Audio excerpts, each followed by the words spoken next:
A paz do Senhor para todos, meus irmãos, povo de Deus. Hoje nós estamos aqui para darmos início a mais uma aula, nossa matéria do Antigo Testamento 1. Estamos hoje dando início à segunda aula, página de número 11. Estamos falando sobre ainda o Pentateuco, os 5 primeiros livros da Bíblia. E para darmos início, vamos continuar aqui no falando sobre o livro de Número, também escrito por Moisés, livro de Números, que apropriadamente escrito em hebraico este livro, e composto basicamente pela Septuaginta. A Septuaginta deu um título a esse livro por nome de Aritmoi. Foi este o nome citado e criado pela Septuaginta.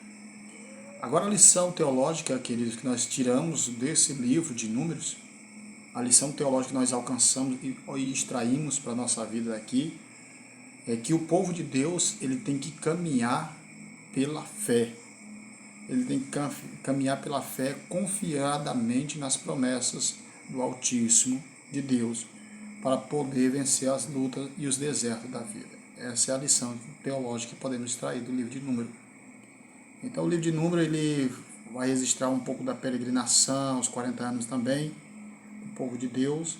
E foi esse momento que foi escrito, composto esse livro pelo autor mais preciso, Moisés. Então o que nós podemos ver aqui? 6.2, nós vamos fazer aqui basicamente um esboço do livro de Números.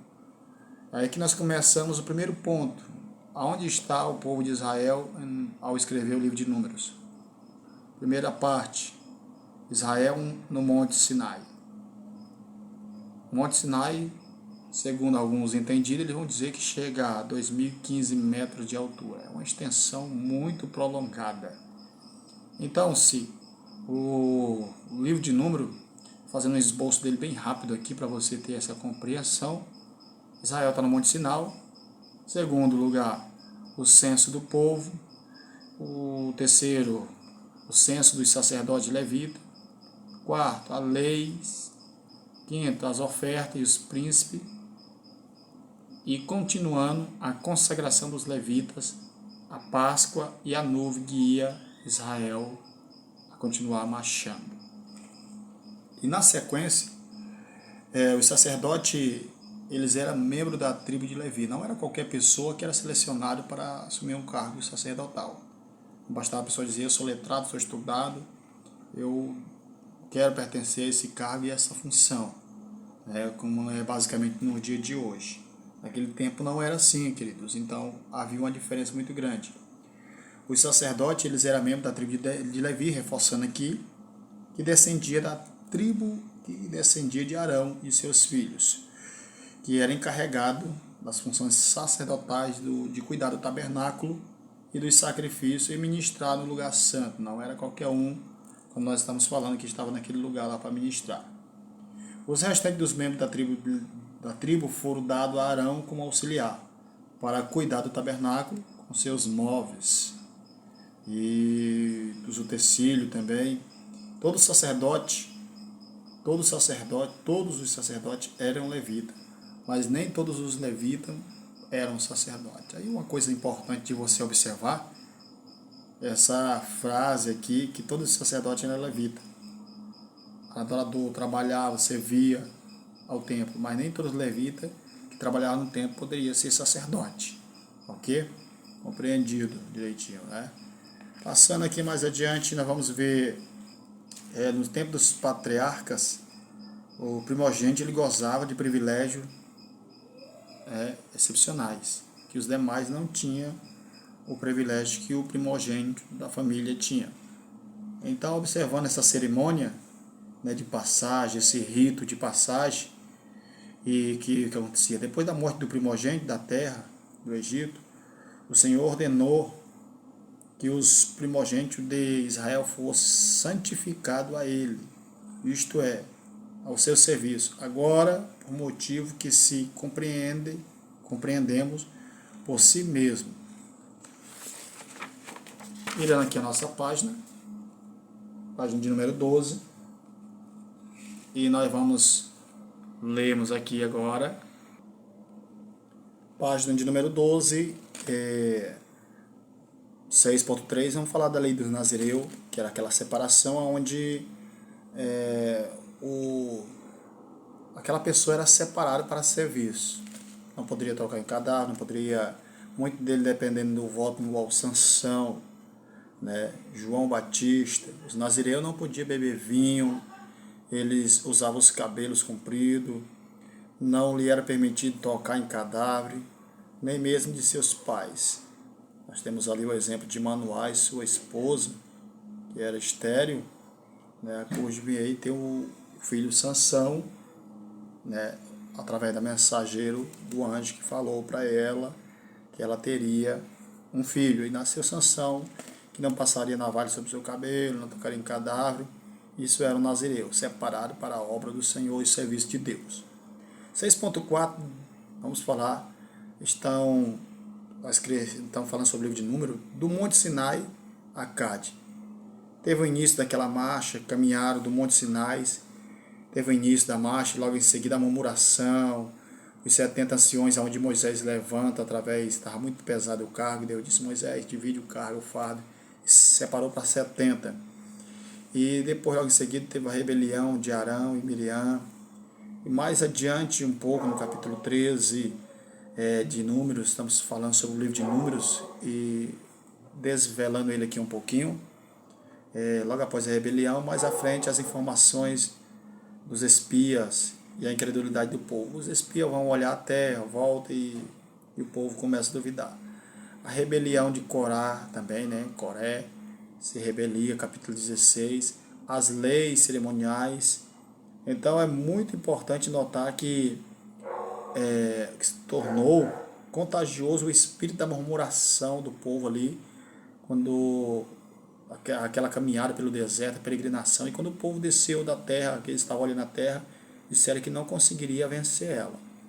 Não conseguiria vencer o gigante, que a terra não era para eles, e que era melhor eles desistir, queridos. Então, o livro de Números revela para nós aqui o cenário de grande aflição. E vamos acompanhando aqui mais um pouquinho. Deuteronômio 1, 9 ao 22 demonstra que a ordem de enviar os espias foi dada em resposta à exigência do povo. O plano de Deus era que o povo confiasse nele nessa questão, mas, vendo a fraqueza da sua fé, permitiu que satisfizesse os seus desejos. Deus, a ideia do Senhor era levar o povo até lá e o povo crendo e confiar. Mas o povo começou a duvidar, isso, aquilo, outro, só queremos se ver, Deus não permitiu. Vão lá, foram lá, olharam a terra, voltaram murmurando, e o povo murmurou mais. Então, é incrível o que acontece aqui nesse livro de Números. Os acontecimentos que a gente não pode deixar passar assim de banda, dar essa focada aqui. E o livro de Números principal, o resumo que a gente deve tirar dele, a lição teológica que tiramos dele é que o crente, o servo de Deus, deve seguir pela fé, acompanhando pela fé e não pelo aquilo que vê, né? Não pelo aquilo que ele está vendo, mas sim pela fé. Acreditar no sacrifício, que haverá uma recompensa, com toda certeza. De Cade Barneia a Moabe. Saíram de Cade Barneia depois que olharam lá. Aí o pecado de Moisés, depois vem a morte de Miriam e Arão, a serpente de metal, o erro da doutrina de Balaão, onde Balaão ensina o rei Balaque a lançar tropeço perante os filhos de Israel. E no livro de Números vai desenvolver todo esse cenário, todos esses acontecimentos, parte por parte. Ao final dos 38 anos, vamos ver o que aconteceu aqui no livro de Números. Ao final dos 38 anos de peregrinação de Israel em Cade Barneia, ali onde voltaram para começar a sua viagem pelo deserto. O que aconteceu ao fim dos 38 anos de peregrinação errante de Israel? Eles ainda estavam em Cade Barneia, já era para estar em Jerusalém, já era para estar na cidade certa, em Canaã, há muito tempo. Então, muitas vezes acontece isso, por causa da murmuração, você fica dando volta, até você entender o propósito de Deus.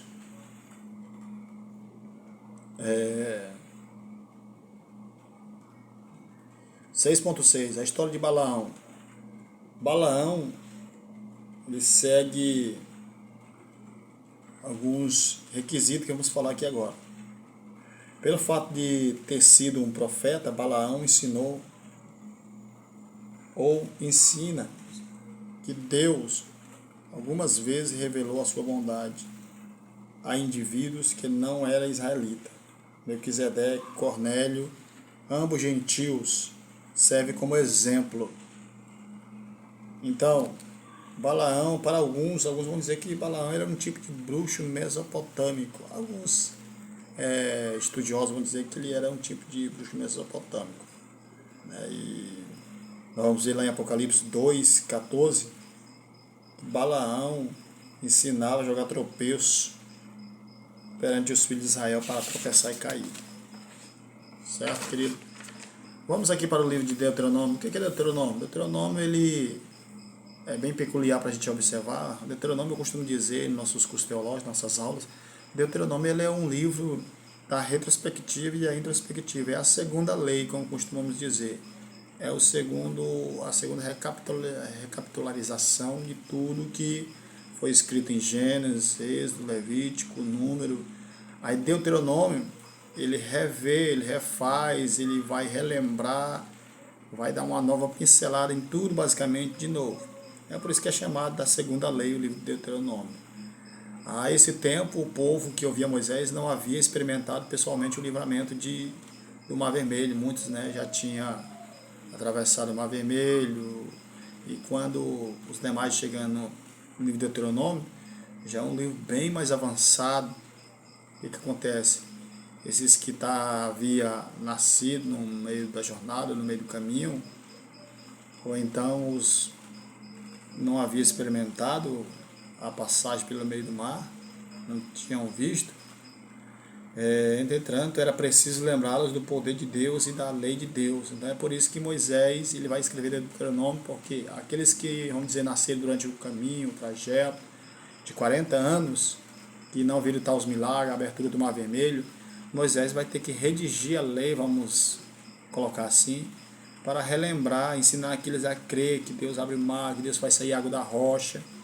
Então Deuteronômio é um livro que é considerado como a segunda lei.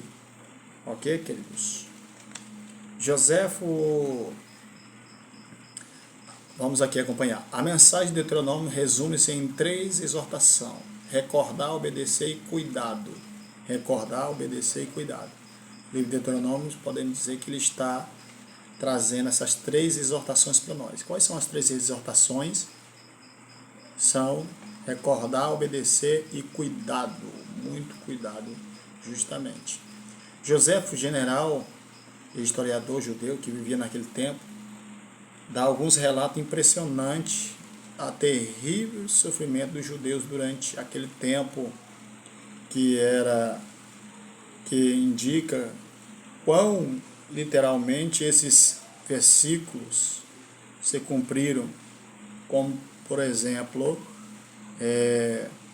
citamos o episódio narrado na história do sítio, isso, justamente. E no período de maior fome em Jerusalém, um grupo de saqueadores armados vagueava pelas ruas, buscava em busca de alimento, sentiram o cheiro de carne assada vindo de uma casa próxima. Ao entrarem, ordenaram à mulher que ali estava que lhe desse alimento. Ficaram aterrorizados quando ela lhe revelou o corpo assado de seu filho. Qualquer pessoa que conheça algo da história do povo judeu notará facilmente como as profecias dos versículos 37 e 68 tornaram-se parte da história. Mas Deus preveniu Israel que pecaria de maneira que pôs sobre outra aliança a palestinenses. Esta aliança era condicional, dependente da obediência de Israel, fazendo com que o Senhor pudesse castigá-los no deserto, temporariamente na terra, sem rejeitá-los para sempre. Então, uma caminhada aqui, né, queridos, para ficar melhor nossa aula, bem mais interessante, tá ok? Então, o livro de Deuteronômio, ele podemos resumir que ele é um certo acontecimento, a segunda lei, redigida para os mais jovens. E relembrando ao povo que estava já quase esquecendo. Livros históricos, vamos falar sobre livros históricos agora um pouquinho. Quais são os livros históricos? É esse que nós estaremos abordando agora, por exemplo, Josué, Juiz, Ruth, Samuel, Reis, Crônica, Êxodo, Neemias, Esté, Jó. Ou vamos até Esté. Jó já entra no livro de poéticos, justamente, poético. Então, os livros históricos, eles vão falar a respeito da história dos acontecimentos do povo de Deus. Vai contar a história, por isso são chamados de livros históricos. São chamados esses livros. E não apenas como um povo, mas o povo de Deus agora está organizado como um povo, governo e território. Tudo cada qual estabelecido em seu território, em sua terra. Agora estão em Canaã, tomaram posse.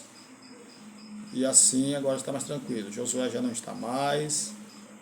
Depois a gente vê quando começa aqui, entrar o livro histórico, começa em Josué.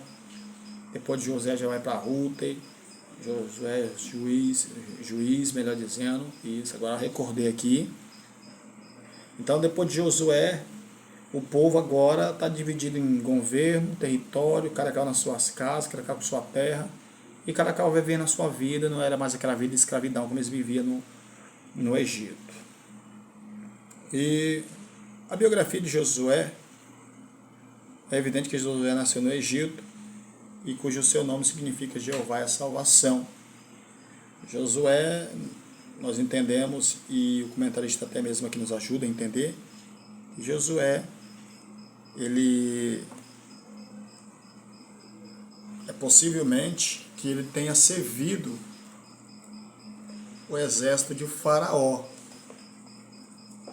Ele tenha trabalhado para a corte, ou seja, para o exército de Faraó.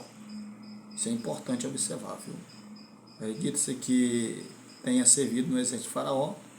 Fato ou não, ele estava militarmente qualificado para comandar as forças israelitas contra os amalequitas em Refidim. Serviu como atendente pessoal de Moisés. Suas qualidades marcantes eram fé, coragem, obediência e devoção à lei de Deus. Essas eram a qualidade de Josué, queridos. Josué era um rapaz destemido, pelejador, embora que alguns comentem dizendo que ele tenha servido no exército de Faraó, verdade ou não, mas ele era destemido, corajoso, obediente às leis de Deus, guardava com todo vigor. Isso é uma qualidade de Josué, que não pode ser desfocada ou esquecida. Aprovado diante das suas habilidades, diante de Deus e diante do povo de Israel também, ele foi aprovado. Então, no livro de Josué, veremos se Israel cumpriu ou não a sua missão. Este livro é o livro de vitórias e de possessão. O livro de Josué que narra a possuição, o povo possuindo a terra, abrindo o rio Jordão para eles passarem a pé seco. Com certeza, o segredo de suas vitórias não é oculto ao nosso conhecimento, mas o Senhor peleja por eles, por nós. Então, o segredo das suas vitórias não é oculto. O segredo da vitória de Josué não é oculto, não é escondido. Mas quem pelejava por ele era o Senhor, Deus Todo-Poderoso. Vamos aqui para a nossa próxima matéria, queridos. Acompanhando aqui, ainda falando sobre Josué, fazendo um breve resumo aqui. O livro do próprio Josué é a esfera de ação, desde a morte de Moisés até a morte de Josué, cobrindo um período de 24 anos, ou seja, aproximadamente, antes de Cristo, de acordo com a cronologia mais aceitável. 9.2, fazendo um esboço aqui rápido do livro de Josué.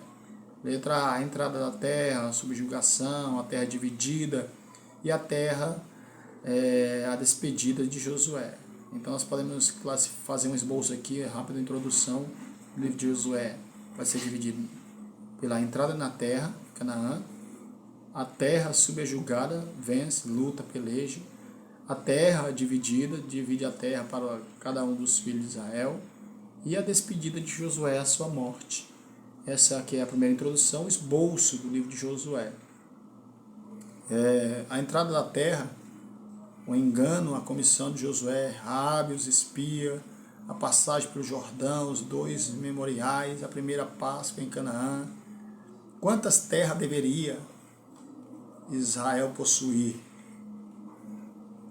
Que verdade espiritual pode ser extraída de como Josué seria orientado agora?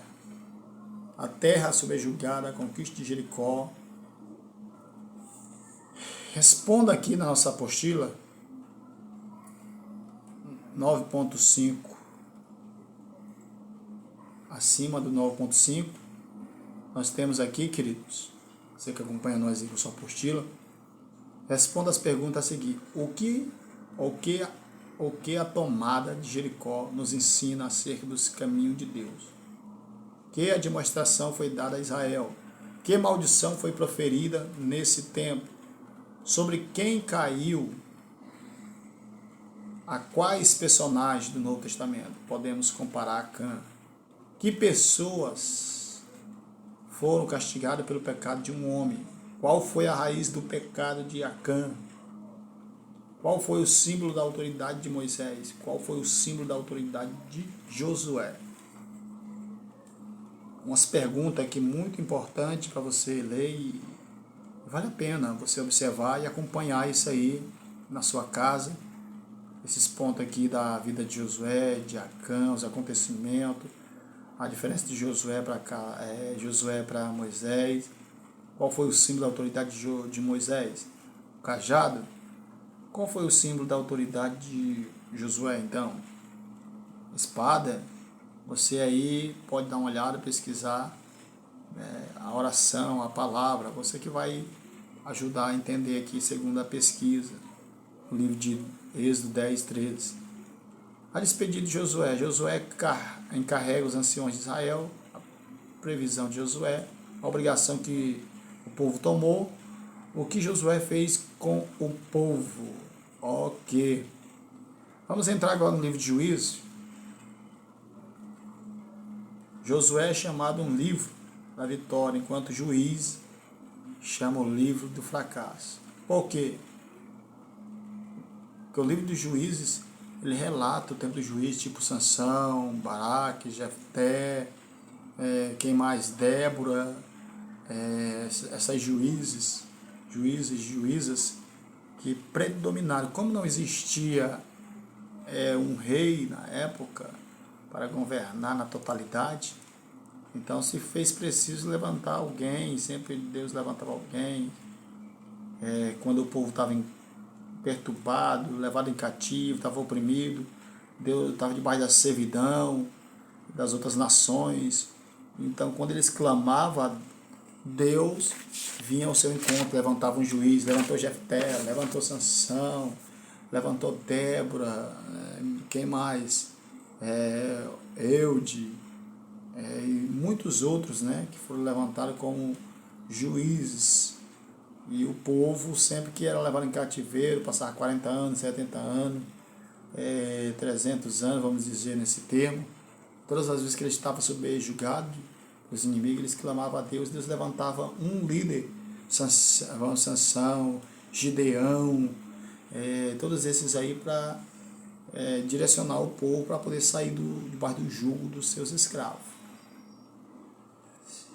O autor, a data, a autoria do livro de Juízes é incerta, mas a tradução judaica aponta para Samuel. Embora que não se possa afirmar categoricamente, pode-se afirmar que seja Samuel que escreveu, que compôs essa literatura, mas é apontado basicamente para ele. É bem possível que ele tenha escrito parte do livro que abrange o tempo, desde a morte de Sansão até a coroação do rei Saul. Mas antes da conquista de Jerusalém, por Davi, por volta de 1990. Então, nesse período de juízes, querido, é um período em que não havia rei, governador, e o povo sempre desobedecia, Deus permitia levar em cativeiro. Embora que teve certos juízes que fizeram o que? Fora Abimeleque, foi usurpador, com exceção de Abimeleque, que foi usurpador. O que lhe sugeriu isso? 3 fatos importantes referentes ao juiz. Deve ser considerado. Primeiro, chamado por Deus, dotado de poder especial. A maioria deles pertencia àquela classe descrita por Paulo como as coisas fracas deste mundo, as coisas vis deste mundo. Então, 3 pontos importantes aqui para destacar sobre o livro de Juízes é que, primeiro, é chamado por Deus, recebia um poder, uma força especial por Deus, uma coragem grandiosa de Deus. Então, nesse momento, falando sobre o livro de Números. Okay. Então, queridos, ficamos por aqui. Note aí, você que está assistindo. Foi um simples comentário, sem nos aprofundar bastante. Mas agradeço a todos aí que vão estar lendo na sua apostila. Qualquer dúvida, comenta aí no grupo. A gente vamos estar pronto aí para estar ajudando a responder a pergunta sobre juízes, sobre o livro de Deuteronômio, por exemplo. Você leu alguma coisa aí e disse, professor, eu li aqui uma coisa interessante sobre Deuteronômio, queria que você desse mais uma explicada sobre isso, aquilo, outro, e a gente estamos aí, tá bom? Então até a próxima aula, Deus abençoe a todos, um abraço em nome de Jesus Cristo.